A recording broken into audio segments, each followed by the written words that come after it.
हरीचे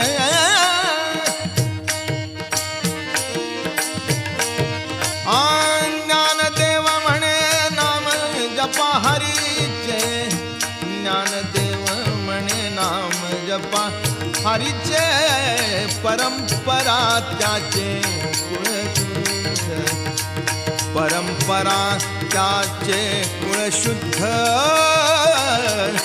परंपरा त्याचे कुळशुद्ध हरी मुखे म्हणा हरी मुखे म्हणा